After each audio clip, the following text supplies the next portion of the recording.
Welcome back to another episode of the Goonery. A little bit of the changing in the seasons here. It's going to be a funeral session for both of our teams here. Out with the old, in with the new. We're finally officially on the same page here, 100%, Brandon. But before we get into the Bears, we're going to talk some White Sox. We're going to talk some Cardinals. Obviously, I'm sure you have mixed emotions on the Cardinals this year. I mean, all summer long when we would record all on Twitter, you'd be talking about how you just want them to blow everything up. And then they went on that magical run in August, September, what was it, railed off like 19 in a row or whatever it was, and marched their way into a wild card. And unfortunately lost in the wild card, but obviously the Cardinals were happy with that, but not happy enough with the move we saw them have. I believe it was yesterday, firing Mike Schilt. So first, I'm going to address the Mike Schilt firing after I recap the season, and it was a whirlwind. I mean, throughout the summer, I was basically berating the Cardinals Twitter, asking them to win and stop embarrassing me. And there was a point where, like I said on the last episode, that there was around a 1% chance that we was going to make the playoffs dating back to August. And then went on a magical run, winning 17 in a row, and then losing in the playoff game that we lost, and in the fashion that we lost.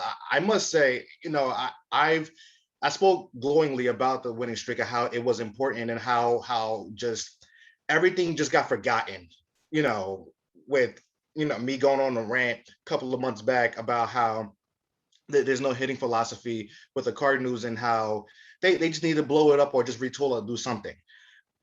But considering how they lost in the wild card game, it's hard to feel excited. And the reason being is that you had this team up against the ropes on so many of occasions, and it took for one swing from Chris Taylor to end that. And also a decision by Mike Schilt to bring in Alex Reyes, who after the All-Star break has not been able to get anybody out. Very puzzling decision. So when I wrap it up, you said it perfectly. I had very, very mixed feelings about how the season went. Should I be happy? Should I be sad? I don't know. But now I'm in just a state of flux. We fired Mike Schilt yesterday, and it came out of nowhere, and the reasons were philosophical differences. But let's be honest. This was a firing because Mike Schilt did not toe the line with John Mozeliak. Let's call it what it is. And this was stemming from conversations that they had about how the 2021 season and how it was going. But one side was going towards, what's going to happen in 2022? That tells me that those are two guys that are not on the same page. That tells me that there are things that are aware in terms of where the team was, and the other side was like, all right, we should probably look towards the future. Now it's a really, really just, it's sad considering it was over the phone. Teammates were notified through the phone and stuff like that. It was just a really, really bad situation. And truthfully, as a Cardinal fan, I don't know how you could feel good about the decision making, considering we were just hearing that Schilt was going to get an extension, and then it turned to this. So I think we're in for a really bad offseason, because I think the players being blindsided like this, it's not going to lead to anything good, regardless of who the manager is. So the Cardinals better figure this out, because you just came off a very magical run, but guess what? It ended in disappointment. You are not playing at the moment, and now you're making a decision like this that can alter the franchise and alter the morale of the franchise, most importantly. So got to figure it out. Yeah, I mean, it's definitely a changing of the guard in St. Louis. I mean, you tell me at the beginning of the year that a 40-year-old Adam Wainwright was going to be the wild card game starter for the Cardinals, I would have told you that you were high. I mean, Yeah. Adam Wainwright pitched out of his mind this year for being 40 years old. I mean, Yadi's done now, correct? Him and Wainwright are both retiring this year, or is Yadi might be on the fence still, right? But Wainwright's are done. This 2022 season is going to be their last season. Okay, so you'll have those two gone after next year. You'll have Schilt gone this year. It just officially kind of feels like that changing of the guard for the Cardinals, where it's a time to move in a new direction. I mean, Goldschmidt, I mean, that's a great guy to have on that core. Arenado, Tyler O'Neill quickly became one of the game's best young power hitters, in my opinion. I mean, Absolutely. also, let me just comment the size of that dude's forearms. He's on the same juice that John Cena's on. He is on that same juice. And you know what? Good for him because he is just has such a violent swing. And I love watching him hit baseballs to the moon. He is what John Cena and Dan Uggla would look like if they had a baby, literally. Dan Uggla, that's a deep pull. I don't know the last time I thought about that name. But I mean, you have to feel. Do you feel better about the Cardinals right now than you did, say, 2 months ago, moving into the future? I'm gonna be honest, no. And the reason being is Mozeliak. The move you make, you cannot make that move and not notify your plays, because I think we saw a distinctive difference between how guys like to play for Schultz and like how guys like to play for Mike Matheny. It was a very, very distinct difference. And I think Schultz was a guy, regardless of him being on the Cardinals staff, he wanted to move to the beat of his own drum. And I think that's one of the problems with some of the teams you see now. It's too front office driven. You have to let your manager manage, and that's the trap that a lot of these young managers face when they are hired to do a job, and it's just like, oh my God, it's so great that a young guy's getting this opportunity, but in all reality, it's all coming from above. So regardless of whom it is, I don't know, it could be someone from inside the organization or outside. But at the end of the day, I think it's clear that the organization, the higher ups are running the Cardinals now. And you see it, and you see with the Yankees, and you see with the Tampa Bay Rays, and those are two teams that got eliminated and truthfully were better than the Boston Red Sox. And they're making the same mistake as these teams are doing now. This is the trend, having guys who have never played baseball in their life or barely even watched the game growing up, running the numbers and saying, let's go with this and let's go with that, instead of letting the manager do his job. Yeah, so that's a good point because being a White Sox fan, people who I interact with a lot on Twitter, a lot of people are, and I believe in advanced stats. I see the value in advanced stats, but there's people who view advanced stats as the end all be all when it comes to evaluating baseball talent. And while I understand the importance of it, baseball is pure instinct at the end of the day as a manager. Yes, you could play the numbers as much as you want, but I will never understand that people think that if your model says this is exactly what has to be done. I mean, it doesn't work. Plain and simple, it does not work, like you said. And that's kind of leads me to my point with the White Sox, where I think the White Sox could potentially benefit from using a little bit more of that, because you have a 77-year-old Tony La Russa. And not that Tony won me over this year. Do not get me wrong. He won me over this year big time. I was not happy about the hire, but I would feel better about the Cardinals coaching situation than I would about the White Sox right now if I were you. Just because White Sox announced that La Russa's coming back, and obviously the guys love playing for him, which I love, but it's always going to haunt me in the back of my head that AJ Hinch wanted to manage the White Sox. Rick Hahn wanted to hire AJ Hinch to manage the White Sox, but he's in Detroit and will be a thorn in the White Sox side for as long as he wants to be there. You know, it's so funny that you brought the points that you just brought up, because when I think about the White Sox, I think about two things. Number one, well, first and foremost, their championship window is closing, and the biggest issue with that is two things. Number one, Tony La Russa, we don't know how long he's going to be there, and regardless of how old La Russa is, he still knows how to manage a ball club, and he was probably the perfect hire for the White Sox and their younger guys. Mm-hmm. Now, you would think that maybe in the next year or so, there is a really, really big sense of urgency to win a championship, because you don't know how long he's going to stick around. You don't know who the next guy they're going to hire. You don't know if they're going to hire a young guy, they're going to hire one of these older guys. You just don't know. And number two, going back to AJ Hinch, he manages the Tigers. I'm going to tell y'all something. The Detroit Tigers are going to be good in a couple of years. So regardless of how talented the White Sox are right now, they have a window. And if they don't capitalize on that window, everybody's just going to just keep being shipped out. And guess what? The Tigers going to be the one that's going to be running the division. So, like, I'm not going to flat out say the Tigers going to be better than the White Sox in a couple of years, but it's going to be trending in that direction where the Tigers are just going to be keep building and building to where they are on top of the AL Central.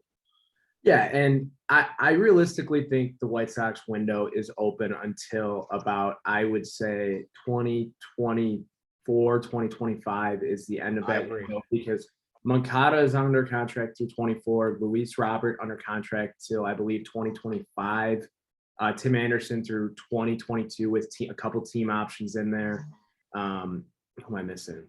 Oh, Eloy Jimenez, he's under contract through 24. But the pitching staff, Lucas Giolito, he needs an extension, man. That is priority number one for the White Sox this offseason, in my opinion. And I mean, before I get into that, I'll touch on the series against the Astros real quick. I mean, they got their asses kicked, plain and simple. I mean, there's nothing about it. You're not going to win a game when Lucas Giolito has your best outing when he goes 5 1/3, and that's the best outing you get out of a starting pitcher in the playoffs. I mean, plain and simple. The strength of the White Sox this year was their starting rotation, and they had an ERA of a combined over 10 for a series against the Astros. That's you're never going to win a playoff series like that. So honestly, it hurt and it hit me hard, but it's like you look at it and it's not like it was a heartbreaker. It was right there in your face. You saw the problem. They were walking too many guys, a lot of leadoff walks, and those come back to bite you every single time. I will say I was there game 3, and that was the most surreal sporting event I've ever attended in my entire life. When they were down 5-1, came back and won 12-6. Unbelievable. But White Sox need one. There's, I would say, 3 things that they need to do this offseason, undoubtedly. Extend Lucas Giolito, because second half he proved that he is a top 10 pitcher in baseball. He had a shaky first half when his ERA was up near 3.8 or so, 3.9. He had the second lowest ERA in baseball in the second half. Lucas Giolito, if anyone listening to this is a betting man, I would put a large sum of money on him winning the Cy Young next year, because I've listened to post-game interviews from him. He sounds very pissed off with how the season ended, and he is kind of a head case. So I think that'll work kind of in a serial killer type of way where he comes out with a vengeance. I don't know. But then they need a second baseman.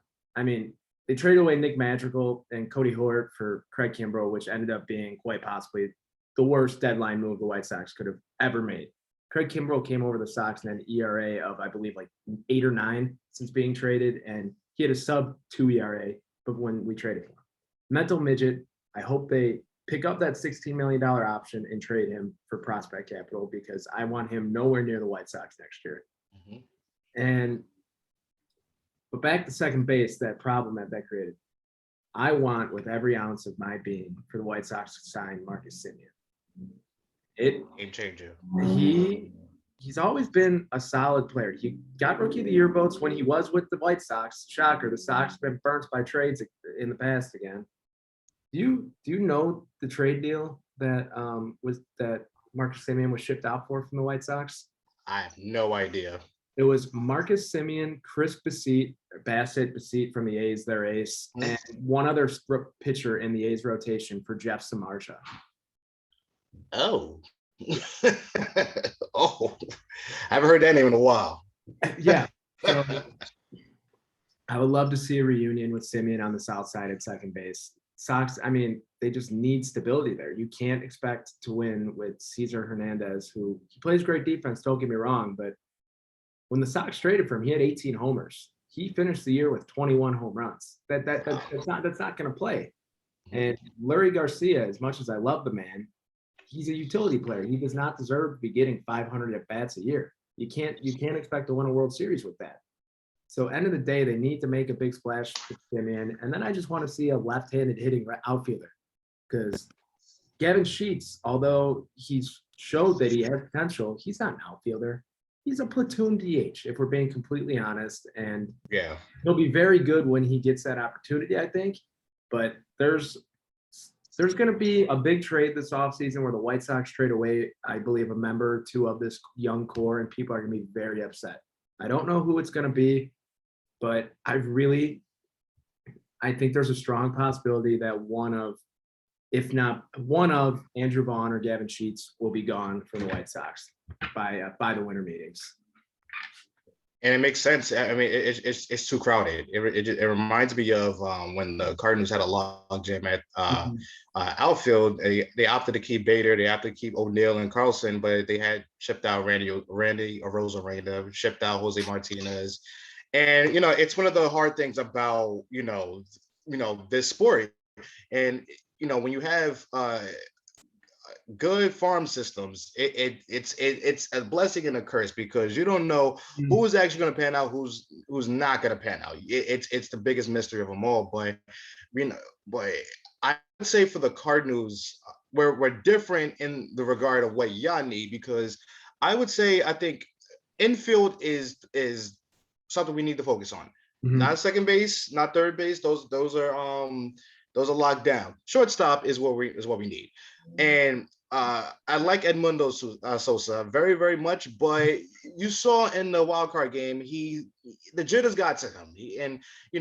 I would want him to, develop into a, everyday shortstop. But I think with this history of the shortstops of the Cardinals, I want y'all to keep this in mind.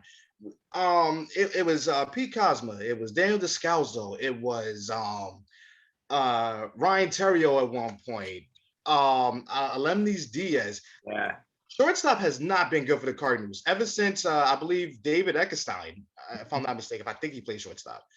So it's tricky because do you target a Trevor Story? And you saw his home and away splits a little iffy, but he's a very powerful guy, and of course that's where the game is trending. You want power, but you just don't know. So if potentially they want to shift Tommy Edman to shortstop and get Marcus Semien to play second baseman, I wouldn't mind that. But I do think that needs to be addressed. But most of all, starting pitching, I think we need some security back there, because right now the rotation is looking like Wainwright, Flaherty, Michaelis, Dakota Hudson, and that fifth spot is up in the air. You just don't know. You can obviously get a prospect, but you know what? You can't really bank on that. So I think we should be aggressive. But again, this is the St. Louis Cardinals that I'm talking about. We're never really aggressive in free agency. We do these little minuscule moves and they work out for the time being. And then Mo looks like the smartest guy in the room and it doesn't pan out. Rinse and repeat. So it's important that we get some security, because right now, I would say the Cardinals, in terms of like their core guys, they're pretty set. So 100%. So all they need is complementary pieces, and they'll be all right. But it's just a matter of spending the money, and that's always been the Cardinals' issue. So would you rather see the Cardinals go all in on a starting pitcher or a shortstop? Because there's someone out there who I would love to see the Sox trying sign, and that's Kevin Gausman. I've wanted him on the Sox for probably 2-3 years now. I think he'd be a good fit. I think he's 31 or 32 or something like that. Or would you rather see them go all in and sign a, let's say, I don't know, a Corey Seager, you said Trevor Story, but I think that Corey Seager, Correa are obviously in that echelon above him. Which would you prefer? I think I will go to starting pitching, and here's why. So one of the top prospects for the Cardinals is Nolan Gorman, and he has been trying out at second base since, I believe, spring training. So if the Cardinals feel like he's ready, because he's up at AAA, he's been playing in the Arizona Fall League, and he's been doing what he's been doing all season. He's just been mashing. So if the Cardinals feel comfortable in where he's at, he's a left-handed bat, and that's very important for the Cardinals. They don't have a legitimate left-handed bat. So except for Daniel Carlson, but he's a switch hitter. But regardless of that fact, Gorman is a left-handed that they've been missing from the lineup. So if they want to shift Tommy Edman to shortstop and put Gorman at second base, I think you'll be fine. And I think it's more of playing it safe and playing to because the Cardinals bats are going to come around, and I think we see that like mid-season, late season that happens. Granted, you will want faster starts, but I think the one thing that has to be a constant for this team is pitching. Mhm. So I would target a Kevin Gausman or whomever is going to be out there for the Cardinals. Yeah. And there's one more starting pitcher who I think would put the White Sox over the top because I think the Sox do need to address the rotation just because Dallas Keuchel is not good enough to be a He's fifth star. not. I mean, it just it is what it is. You cut your losses on that. You salary. You just try and dump them for whatever prospects you can. Eat some of that salary. It is what it is. He was great in 2020 in the shortened season, and this year he just I mean, he's a soft tossing lefty who relies on hitting his spots, and it doesn't play anymore. Yep. But as a starter, I should say, I think that still plays out of the pen in a very big way. But as a starting pitcher, I don't think that plays anymore. But there's someone, Yep. 1 year deal, a 37-year-old Max Scherzer. I think. Yeah. I mean, unless he stays Dodgers. I mean, which I think depending on what happens this postseason, it could be very likely. Yeah. But I would love to see Max Scherzer in a White Sox uniform. And there's one other player who I hate to admit that I would like to see in a White Sox uniform from the Dodgers, and that's Chris Taylor. Sorry to trigger you or if anything, but I just It's okay. he fits in perfectly with what they need. So it's going to be a very, very interesting offseason for both our teams, I think. And honestly, like I enjoyed the offseason just because of all the hypotheticals. Like in my mind all day is just going to be churning out different scenarios in my head. Oh, could the White Sox pick up Kimbrel's option and trade him and potentially Vaughn and like Jake Berger for Bryce Harper? The Phillies need a closer. And then if they trade Harper, that gives them more salary flexibility. Who knows? Like that's where my head's been going the past few days. And will it ever happen? No. But that's the best part about being a fan. It's the hope. It's the hope. Absolutely. Yeah, but on the topic of hope, I'm pretty hopeless for this weekend. Bears Packers at Soldier Field. I believe the Bears are 10.5-point underdogs right now as it stands in Vegas. And without David Montgomery, without Damian Williams, it's I don't know how you're feeling, but I'm not feeling too great for this one. So let me be the somewhat beacon of hope, I guess. I really like what Khalil Herbert showed against the Raiders. I must say he has a lot of burst, and I noticed something about him that I liked, and this is the biggest quality I like in David Montgomery. He falls forward.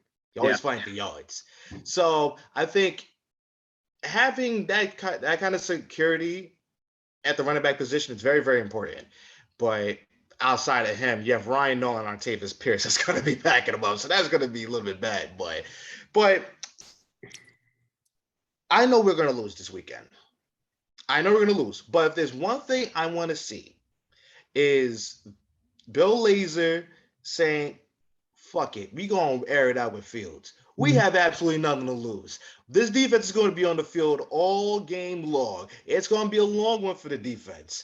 But if Justin Fields shows me something, shows me that he can compete with one of the best quarterbacks I've ever seen, the world's ever seen, I will feel comfortable because I think it's kind of a tradition. The Bears are going to lose to the Packers once or twice every year. But it can't be like last season where, it started off good, at least at home, that is. It started off good. We were, moving the ball on the ground, and then Trubisky went full Trubisky, and everything went to crap. But with Fields, I want to see, the deep shots. He can throw the ball deep. That's the most important thing. Kevin King is out. Jair Alexander is out. So you have to take shots. You have to challenge these cornerbacks. Yeah. And it can't be just Allen Robinson, Darnell Mooney either. I want to see what Marquise Goodwin's going to do. I want to see if Demir Bird is actually going to catch a pass. I want to see, even the tight ends get involved. Yeah. Yeah. Because it's been ugly this year. It's been ugly. But that's what I want to see first and foremost. Sean Desai is going to have a learning lesson this weekend, and who knows? He might be better than expected. I already think he's a better coordinator than Chuck Pagano. Oh, I agree. I agree wholeheartedly on that. I mean, absolutely. the Bears pass rush this year, I mean, this is just purely pass rush I'm talking. It looks night and day compared to last year. It looks completely different.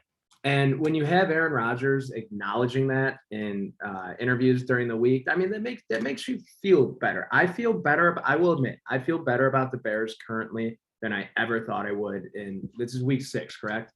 Yeah, week 6. I feel better about the Bears in week 6 than I ever in a million years did, because when you get a rookie quarterback, I know you felt this with Mitch at times, when Mitch would like make a play, make a great throw, or he'd make like a great decision. You'd see kind of that flash of what could be. And you're like, oh shit, this is the fun part about having a rookie quarterback. You could see what could potentially be there. Mm-hmm. We've been seeing those with Fields. And that's without him getting the number one receiver on this team, Allen Robinson, involved at all. And it's great that him and Mooney have such a great rapport. But if Allen Robinson and Fields can start getting on the same page here, you maybe let Cole Kmet get in some open space and do what he can when he gets the ball in his hands. This offense has a lot of potential. I mean, and I did not think I'd be saying that at this point. And I know I'm talking about Fields and how this offense looks a little different. I also just want to give a quick shout out to Andy Dalton for how he's handled this entire situation. 100%. I never thought I'd be saying I'm a fan of Andy Dalton, but he's handled this 10 times better than Foles probably would have, if I'm being completely honest. Oh, yeah. And it's just, but those flashes with Fields, I just want to see a couple flashes this week. Those flashes that Packer fans are going to see and be like, oh shit, we're going to have to deal with this guy for the next decade at least. And there's a tiny part in me that thinks the Bears have a chance at pulling it out, just because of, did you see the interview this week with Fields after a day of practice, and whatever beat reporter it was, I forgot who it was talking to Fields and telling him basically like that the Bears were the equivalent of Michigan in the last 15, 20 years in the OSU Michigan rivalry. And Fields, the look on his face, man, I mean, rightfully so. As an Ohio State man, I'm sure he did not like hearing that, but just as a Bears quarterback, you don't want to hear that. He is the face of the franchise at this point. You do not want to hear that about a franchise that's giving you the keys to the kingdom. And I'm excited to see just the flashes this weekend, as dumb as that sounds. Justin Fields gives me a vibe of a guy that knows he has a lot to prove and he invites it. That's what really like, I love that about him. So if we see him like ball out this weekend, it wouldn't be surprising. Mm-hmm. But the one thing I do want to see, and granted, I know what happened last week, he hyperextended his knee and looked nasty. Yeah. But the design runs I want to see. I want the Packers to feel fearful of what he can do with the ball, because honestly, when he's in the gun, you just know he's going to hand the ball off. I don't like that. And yeah. I think a lot of that is from that magical year in 2018 where the Bears were in control. Mitch Trubisky was, he was running the ball with a lot of momentum. And then the Vikings game came, he got hurt, and then and nothing really was the same after that. So I want to see that. I want to see the Bears try to inject some fear into the Packers defense, knowing that they have an extra threat that they have to deal with. And I think if that happens, it opens up the whole playbook for them to use. So like I said, the Bears are going to lose this weekend. But all I want to see is improvement, progress, because the schedule is not getting any easier after this, boy. It's not at all. So progress has to start now against your biggest rival. Yeah. So as you said, progress. So just before we wrap up real quick, there's two quick things I want to touch on. One, the whole John Gruden situation. I mean, talk about completely and utterly ridiculous. Like how it took 10 years for all this to come out. I think that might be the most ridiculous part of this entire situation. Not sure how you feel about that. And the fact that ESPN is the ones who were feasting on this story, but yet he was employed by them during the entirety of all of that. And I think that that's something that not enough people are talking about. And I also want to I saw a tweet that made me laugh. It was in regards to Antonio Brown. It was like something like, along the lines of like people calling Antonio Brown crazy for saying Big Ben is washed, Juju's nothing without me, and that John Gruden's a piece of shit. And what do you know? All three. And yeah, I mean, it's just the players in that locker room have to feel betrayed, I would imagine. And then that bullshit quote from Derek Carr. I'm sure you saw that. Where do I start? Okay, so first things first. There are people who use the defense mechanism that John Gruden wasn't employed by the NFL at the time those emails came out. Guess what? He was one of the leading voices of Monday Night Football that is the most prominent football entity in the media when it comes to Sunday, Thursdays, Mondays. It doesn't matter. He's one of the most prominent voices. So if you want to use that as a defense for him, you're wrong. You're not going to have somebody on your telecast that's saying these things about these players, and only God knows what else he's saying about other people in private. Mm-hmm. Number two, I've heard a lot of people say, if we dig into other people's emails, they would be shaking in their boots. You're probably right about that. You're absolutely right. But there's a lesson to be learned that not everything needs to be said to anybody, because you want to know why, especially on the internet. That shit never goes away. So, you can feel how you want to feel. I have every right to criticize you, but it's also a matter of you keep it to yourself and keeping it in private. And if you keep it in private, it'll probably never come out. You'll probably get away with being the most bigoted piece of shit on this planet, and I would never know about it. But but you kept it to yourself, so you played the game correctly. Number three, he's cancel culture. People make me sick, because every time there is a semblance of accountability that's being hammered down to somebody, it's always chalked up to cancel culture. Well, I don't believe in cancel culture, because cancel culture only applies to people that are popular or not popular. That's how it's based off of, and people don't know that. And you can look at your favorite artists, you can look at your favorite athletes, and you tell me if you cancel anybody for what you stand for and what they've done. But I'm gonna leave that alone. But we have to stop talking about how people are being canceled because they're being held accountable.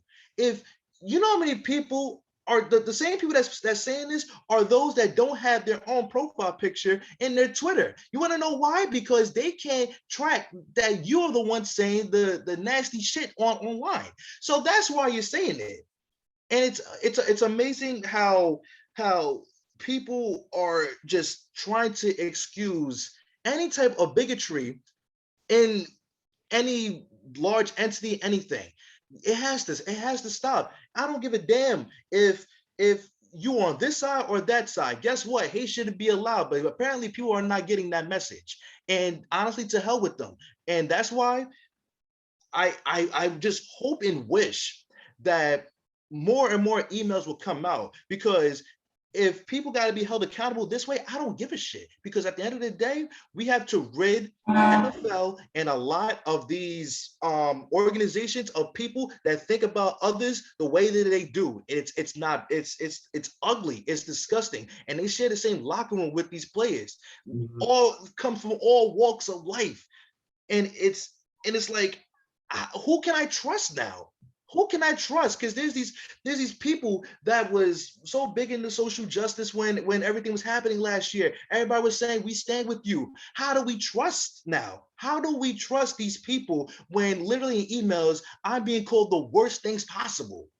I feel bad for the players in this standpoint, but this is also a lesson for the players that you need to be careful about what you say, because anybody can use it against you. And these people that watch you and cheer you on, they'll also be the ones that'll be against you. If you say something, they're gonna add somebody, they're gonna tell somebody. Yeah. So you just gotta be careful. That's it.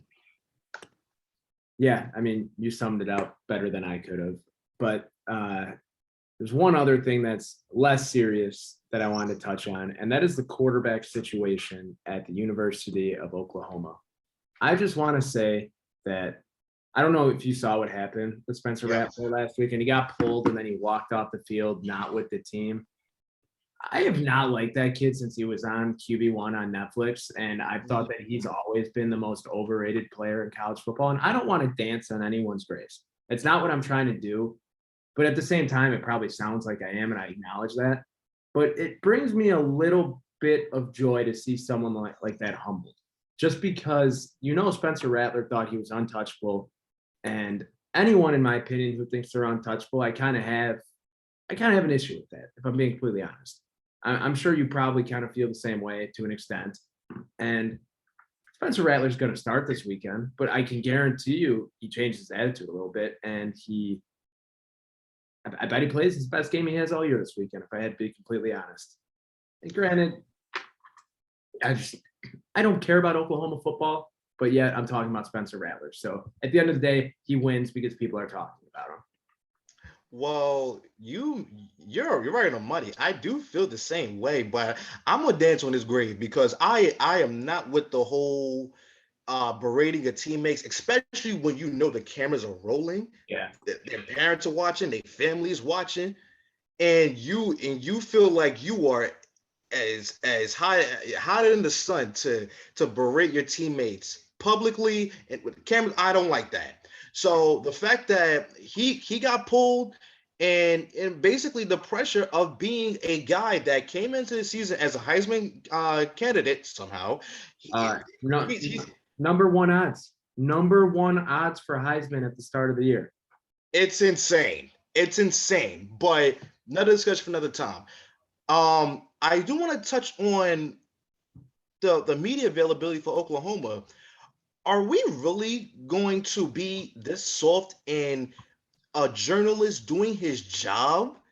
Listen, if someone if I because I'm an aspiring journalist major myself, so I take offense to whenever someone's trying to take away a job of a journalist to get the real story. If I have to stand up at the top of the highest building through binoculars and to see something to get a story out of it, you best believe I'll get a story out of it.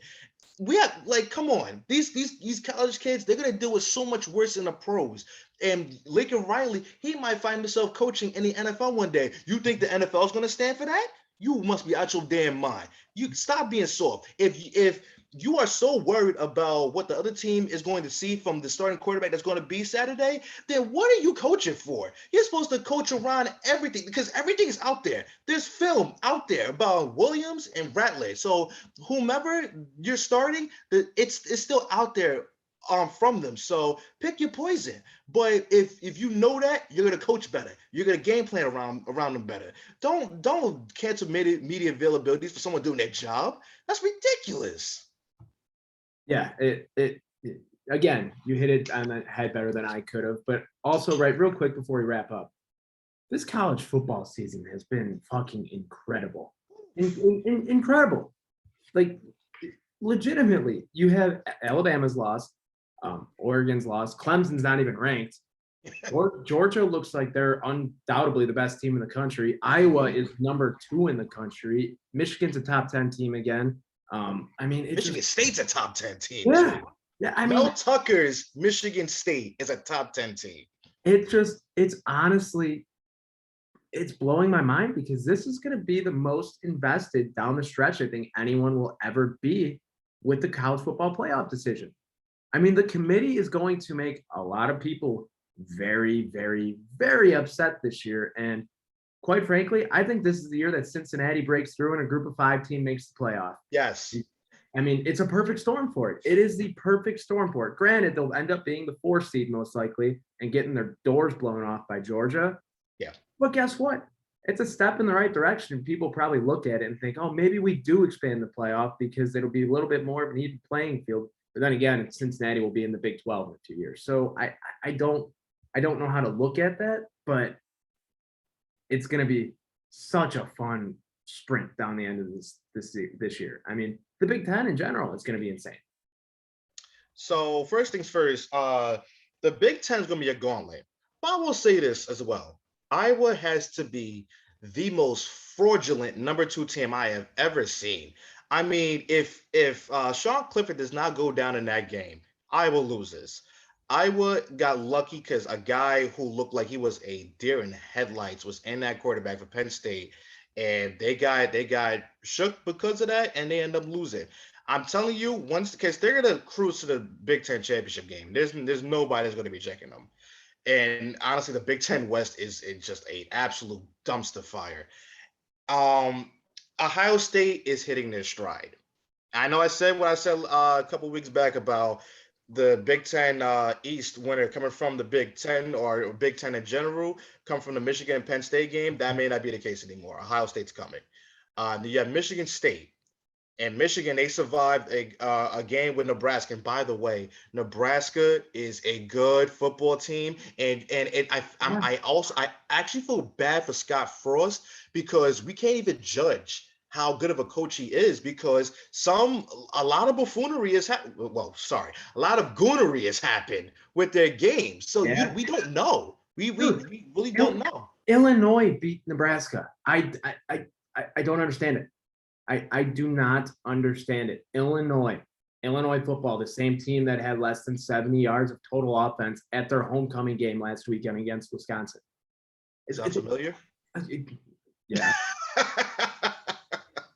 But it's just, you're right. The Big Ten, it's going to be a slugfest. The SEC honestly might end up being a slugfest. Who knows? Like, and what? So here's something I have for you. Say Ohio State wins out and they win the Big Ten. Oregon wins out and they win the Pac-12. Who gets in if it's down to them being the final team? So here's the interesting part because I thought about this. I'm like, okay, Alabama's down to number 5, which they can always work their way back up. But if they meet Georgia in the SEC championship game, lose again, you have no choice but to take out Alabama. Yeah. So that opens the door for Cincinnati. That opens the door for Iowa if they actually win the Big Ten. Penn State, Ohio State, Oregon, Cincinnati. The door is open. The door is wide open. And honestly, because honestly, there's going to be a time when Michigan State loses. There's going to be a time when Michigan loses. So I'm not even going to count them. But at this moment in time, we don't know. Georgia, at this moment, Georgia is, to me, far and away the best team in the nation. Yeah. Alabama ain't seeing them. Oklahoma ain't seeing them. Ohio State ain't seeing. Nobody's seeing Georgia right now. But who's next? Who is next? We do not know.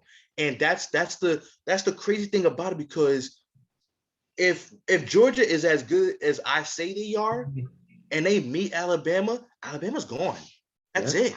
Alabama's gone. And then with Ohio State, you don't know yet. Penn State, you don't know yet. I think they're frauds. Cincinnati's going to get in.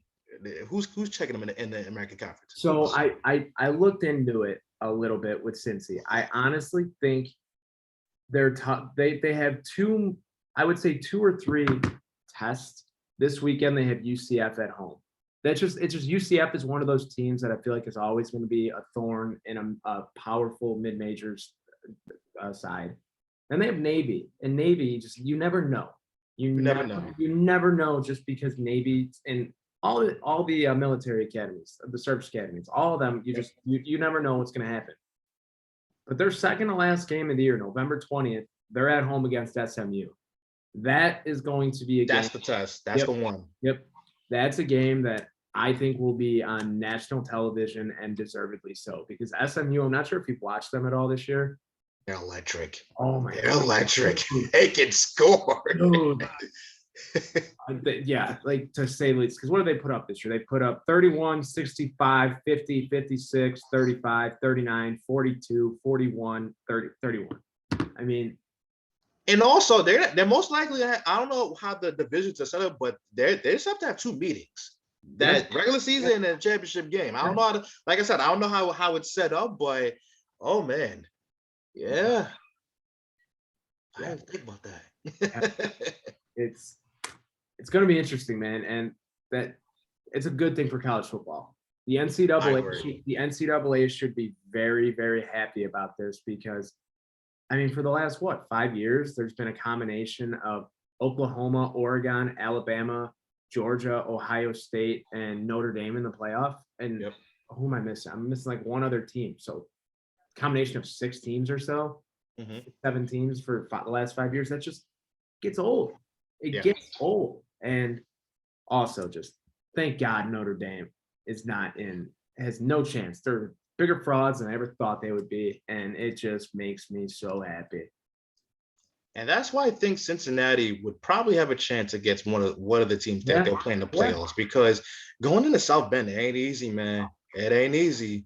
So that's what gives me, well, when people say, oh, they might get smoked if they make the playoffs, well, we'll see about that. They won by 2 scores. They won by 2 scores on the road in South Bend. It's impressive.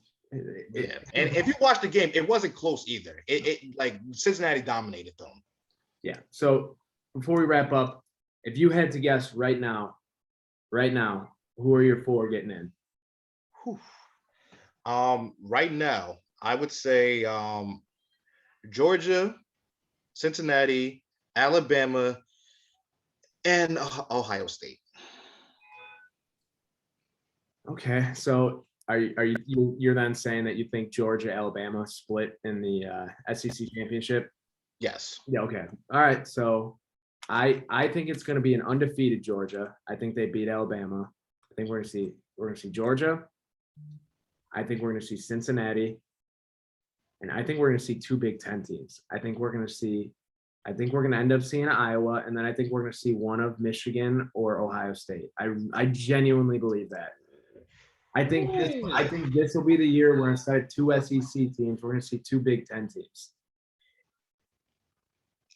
Oh man, so that's the thing, because it's tough, because if Iowa and because if going by your logic, if Iowa and Michigan get in, they will have to play each other in the playoffs, because a team that was on the outside looking in for the playoffs, they may not. Well, for the conference championship, that is, whether that be Ohio State or Michigan, it's going to be hard to bring them in, because remember, Ohio State beats Michigan or Michigan beats Ohio State, that's a resume killer for somebody. Yeah. And a resume builder for another team. So one of them's going to be playing Iowa. So seeing 2 Big Ten teams in there, I'm not exactly sure, but it would be interesting to see if there will be a lot of teams fall, and then one of those Big Ten teams start climbing and climbing and climbing. So we're going to see. The only way I see Michigan getting in is if Iowa wins out. Obviously, this is very, very like Charlie Kelly and Always Sunny, like looking at the board, like everything together.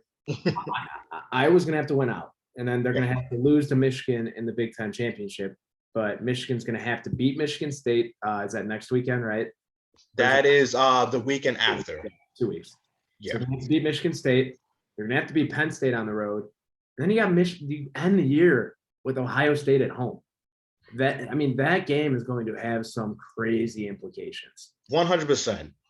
So, but it's interesting though, because honestly, if you match up Michigan State and Penn State against Ohio State, who will win?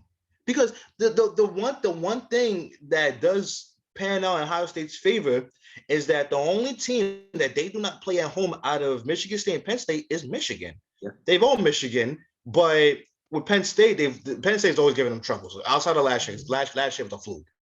But Michigan State seems like they're a better team.